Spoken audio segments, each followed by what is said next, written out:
నిర్గమకాండము 33వ అధ్యాయము 14వ వచనాన్ని చదువుకుందాం. నిర్గమకాండం 33వ అధ్యాయము 14వ వచనం. అందుకు ఆయన, నా సన్నిధి నీకు తోడుగా వచ్చును, నేను నీకు విశ్రాంతి కలుగ చేసేదను. ప్రియమైన వాళ్ళారా, ఇక్కడ చూసినట్లయితే భక్తుడైనటువంటి పిల్లల మోషేతో దేవుడు చెప్తున్నటువంటి ఒక అద్భుతమైనటువంటి మాట ఇక్కడ మనం గమనిస్తూ ఉన్నాం. అదేంటి అంటే, నా సన్నిధి నీకు తోడుగా వచ్చును, నేను నీకు విశ్రాంతి కలుగు చేసేదను. ఇది అలనాటి కాలంలో దేవుని భక్తుడైనటువంటి మోషేకు దేవుడు ఇచ్చినటువంటి వాగ్దానం అయితే, ఈరోజు ఆయనతో సహవాసం చేస్తూ ఆయన సన్నిధిలోకి వస్తూ ఆయన బిడ్డలుగా జీవిస్తున్న మనందరికీ కూడా ఈ వాగ్దానం పిల్లరా మనకు తోడుగా ఉంది. దేవునికి స్తోత్రం. వాగ్దానం మాత్రమే కాదు, వాగ్దానం ఇచ్చినటువంటి దేవదేవుడు మనకు తోడుగా ఉన్నాడు. ఏ ఏ విషయాల్లో దేవుడు మనకు తోడుగా ఉన్నాడో, తోడుగా ఉండడం వల్ల ఎటువంటి కార్యాలు మన జీవితంలో జరిగినవో ఒకసారి మనల్ని జ్ఞాపకం చేసుకునే ప్రయత్నం చేద్దాం. అయితే దేవుడు మనకు తోడుగా ఉన్నాడు. దేవునికి స్తోత్రం. హల్లెలూయా. కొన్ని సందర్భాలలో పరిస్థితులు ప్రతికూలంగా మారినప్పుడు కొందరి యొక్క ఆలోచన విధానం, కొందరు మాటలు ఏ విధంగా ఉంటాయంటే, దేవుడు నాకు తోడుగా లేడేమో, లేక దేవుడు నాకు తోడుగా లేడు, దేవుడు నాకు తోడుగా ఉంటే ఇలాగ ఎందుకు జరుగుద్ది, ఇలా జరిగింది అని అంటే దేవుడు నన్ను విడిచిపెట్టాడేమో, దేవుడు నాకు సహాయం చేయడం లేదేమో, అందుకే నా పరిస్థితులు మారడం లేదని చాలాసార్లు మనలో మనం బాధపడుతూ ఉంటాం. కొన్నిసార్లు మనతో ఉన్న వారితో కూడా మాట్లాడుతూ ఉంటాం. ప్రియ దేవుని బిడ్డలారా, దేవుడు ఎప్పుడు విడిచిపెట్టేవాడు కాడు. దేవునికి స్తోత్రం. మనం దేవుడిని విడిచిపెడతా ఉంటాం, కానీ దేవుడే మనల్ని విడిచిపెట్టాడని బాధపడుతూ ఉంటాం. పిల్లరా, మనం దేవుడిని విడిచిపెట్టడం సహజంగా చూస్తాం, దేవుడు మనల్ని విడిచిపెట్టడాన్ని పెద్దగా చూస్తాం. కానీ దేవుని వాక్యం వింటున్నటువంటి సంఘమా, మనము ఎందుకంటే అవసరతలో ఉన్నది మనం, కష్టాల్లో ఉన్నది మనం, శోధనలో ఉన్నది మనం, అనేక రకాల కార్యాలు జరగాల్సింది మనకు. కనుక మనం ఎప్పుడూ కూడా దేవునికి దూరం కాకూడదు అనేటువంటి భయము మనకు ఉండాలి. దేవునికి స్తోత్రం. దేవునికి దూరం అయ్యే ప్రతి ఒక్కరూ సాతానుకు దగ్గర అవుతున్నారనే విషయాన్ని గ్రహించాలి. ఎవరైతే దేవునికి, దేవుని సన్నిధికి, దేవుని సహవాసానికి దూరం అవుతున్నారో వారు ఎవరికి దగ్గర అవుతున్నారు? సాతానుకి దగ్గర అవుతూ ఉన్నారు. పిల్లరా, సాతానుడు ఎవరిని శోధిస్తాడు అనంటే, ఎవరైతే దేవునికి దూరంగా ఉంటారో వారినే సాతాను శోధిస్తాడు. కనుక ఈనాటి దినాలు అనేక మంది సాతానుకు బానిసలైపోవడానికి గల కారణం, సాతాను శోధనలో నలిగిపోతూ ఉండడానికి గల కారణం ఏంటి అంటే, వారు దేవునికి దూరంగా ఉన్నారు. తద్వారా సాతానుకి దగ్గర అవుతూ ఉన్నారు, లేక సాతానుడు వారి దగ్గరికి సమీపిస్తూ ఉన్నాడు అనే సంగతిని కూడా మనం గుర్తించగలగాలి. దేవునికి స్తోత్రం. హల్లెలూయా. కనుక దేవుడికి దూరం అవ్వడం అనేది మన తప్పు. దేవుడికి, దేవుని సన్నిధికి దూరం అవ్వడం అనేది మన తప్పు. ప్రియులారా, మన తప్పును మనం సవరించుకోగలిగితే దేవుడు తోడు ఎప్పుడూ మనతోనే ఉంది.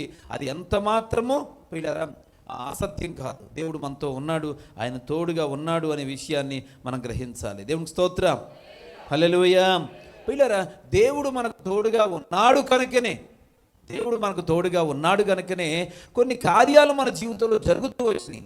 ఏమేం జరిగినాయి మన జీవితాలలో దేవుడు తన కార్యాలు తోడుగా ఉండడం వలన అనంటే, మొట్టమొదటిగా మన శత్రువులపై మనం విజయం సాధిస్తూ వస్తున్నాం. మన శత్రువులపై మన విజయాన్ని సాధిస్తూ వస్తున్నాం. చూడండి, సమూయేలు మొదటి గ్రంథం 17వ అధ్యాయం 37వ వచనాన్ని చదువుకుందాం. సమూయేలు మొదటి గ్రంథం 17వ అధ్యాయము 37వ వచనం. సింహము యొక్క బలము నుండి, ఎలుగుబంటి యొక్క బలము నుండి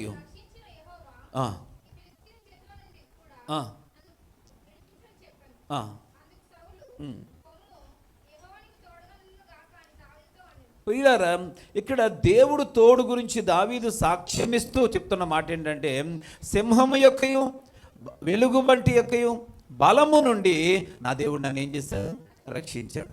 ఈ సమయంలో ఈ శత్రువు, ఈ ఫిలిస్తీయుడి చేతిలో నుంచి కూడా దేవుడు నన్ను ఏం చేస్తాడు? రక్షిస్తాడు. దానికి గల రీజన్ ఏంటి అంటే, సౌలు మాట్లాడుతూ అన్నాడు, దేవుడు నీకు తోడుగా ఉన్నాడు. దేవునికి స్తోత్రం. పిల్లలు, దేవుడు మనకు తోడుగా ఉండడం వలన మనం శత్రువులను జయించగలుగుతాం. ఈరోజు మనకి ఎంతమంది శత్రువులు ఉన్నారండి? మన ఎదుగుదలను వారవలేని ప్రతి ఒక్కరూ మనకి శత్రువే. మన క్షేమాన్ని చూడలేని ప్రతి ఒక్కరూ మనకు శత్రువే. మన అభివృద్ధిని తట్టుకోలేనటువంటి వారు అనేక మంది మనకు శత్రువులుగా ఉన్నారు. పిల్లరా, అంత మాత్రమే కాదు, ఈరోజు సాతానుడు మనకు శత్రువు. అలాగే రోగాలు, వ్యాధులు, భయంకరమైనటువంటి శోధనలు ఈరోజు మనల్ని అతలాకుతలం చేసే పరిస్థితిలో ఈరోజు మన మీదకి వచ్చి పడినప్పుడు దేవుడు వాటన్నిటి నుంచి కూడా మనం తప్పిస్తూ ఉన్నాడు. దేవునికి స్తోత్రం. ఈ 2024వ సంవత్సరంలో ఎన్ని అపాయకరమైన పరిస్థితుల నుంచి దేవుడిని రక్షిస్తూ వచ్చాడు. ఎన్ని భయంకరమైనటువంటి యాక్సిడెంటల్గా దేవుడు రావలసిన సమస్య నుంచి దేవుడు మనల్ని తప్పించాడు. ప్రియ దేవుని బిడ్డలారా, దేవుడు నీకు తోడుగా లేకపోతే నువ్వు కాపాడుబడి ఉండేవాడు కాదు. దేవునికి స్తోత్రం. నీకున్నటువంటి పరిస్థితి చక్కబడి ఉండేది కాదు. ప్రియమైనటువంటి సహోదరులారా, పిల్లారా, ప్రతి ఒక్కరూ కూడా మనం గమనించాలి. దేవుడు మనకు వాగ్దానం చేసిన దేవుడు మనకు తోడుగా ఉన్నాడు. ఆయన తోడుగా ఉన్నాడు కనుకనే నీవు నేను సజీవంగా ఉన్నాం, నీవు నేను క్షేమకరంగా ఉన్నాం, మీరు నేను ఆరోగ్యకరంగా ఉన్నాం, మనం ఆశీర్వాదకరంగా బ్రతకగలుగుతున్నాం. దీనికి అంతరికి గల కారణం ఏంటంటే దేవుడు మనకు తోడుగా ఉన్నాడు. దేవునికి స్తోత్రం. హల్లెలూయా. యేసుక్రీస్తు ప్రభుల వారు మనకు తోడుగా ఉన్నాడు. ప్రియమైనటువంటి వారులారా, ఆయన తోడు లేకపోతే మన మీదకి వచ్చే శత్రువులను మనము జయించి ఉండలేం. దావీదు అంటాడు కదా, ఎలుగుబంటి బలము నుండి, సింహము యొక్క నోట నుండి దేవుడు నన్ను రక్షించాడు. ఈ శత్రువు అయినటువంటి ఫిలిస్తీని చేతుల నుంచి కూడా, వాడి చేతుల నుంచి కూడా దేవుడు నన్ను ఏం చేస్తాడు? తప్పిస్తాడు. దేవునికి స్తోత్రం. హల్లెలూయా. ఎంతోమంది పిల్లర కపటోపాయముల నుంచి దేవుడు మనల్ని తప్పిస్తూ వచ్చాడు. దురాలోచనల నుంచి దేవుడు మనల్ని తప్పిస్తూ వచ్చాడు. ప్రతిదీ కూడా మనకు తెలిసి జరిగితే దేవుడు చేసినట్లు, తెలియకుండా జరిగితే అది దేవుడు చేసినట్టుగా మనం భావించలేం. కానీ విశ్వాసులుగా మనం ఒకటి గుర్తించాలి పిల్లరా, మన దేవుడు చేసే ఏ కార్యం కూడా కంటికి కనబడదు, చెప్పాలా, చెవికి కనబడదు. దేవునికి స్తోత్రం. మన దేవుడు ఎలా చేస్తాడు కార్యాలు అంటే కంటికి కనిపించకుండా చేస్తాడంట, చెవికి వినబడకుండా చేస్తాడంట. దేవునికి స్తోత్రం. కానీ మన జీవితాలలో ఆయన చేసేటువంటి అద్భుతమైన కార్యాలు, ఆయన చేసేటువంటి మహోపకారాలు పిల్లరా, మన కంటికి కనబడకపోయినా, చెవికి వినబడకపోయినా మన విశ్వాస నేత్రంతో వాటిని చూడగలిగి దేవుడు నా జీవితంలో నాకు తోడుగా ఉన్నాడు, ఆయన అనేక కార్యాలు నాకు తెలియకుండానే జరిగిస్తున్నాడు అని నమ్మేవారే విశ్వాసులు. దేవునికి స్తోత్రం. కళ్ళ ముందు జరిగితేనే జరిగిందనుకోవడం, కళ్ళ ముందు జరగకపోతే దేవుడు ఏమీ చేయలేదనుకోవడం విశ్వాసిక లక్షణము కాదు. నిజమైన విశ్వాసులు ఒకటే గ్రహిస్తారు, నాకు తెలియకుండా నా దేవుడు ఎన్ని నా కోసం చేస్తున్నాడు, తెలియని రీతిగా ఎన్నో కార్యాలు దేవుడు చేస్తూ ఉన్నాడు, ఎన్నో అపాయం నుంచి దేవుడు నన్ను తప్పిస్తూ ఉన్నాడు అనేటువంటి నమ్మకాన్ని కలిగిన వారిగా, అనేటువంటి కృతజ్ఞత కలిగిన వారిగా మనం ఉండాల్సిన అవసరం ఉంది. దేవునికి స్తోత్రం. ఈరోజు కళ్ళ ముందు కనబడిన కార్యాలకే దేవునికి కృతజ్ఞత చెల్లించలేనటువంటి స్థితిలో మనం ఉంటున్నాం.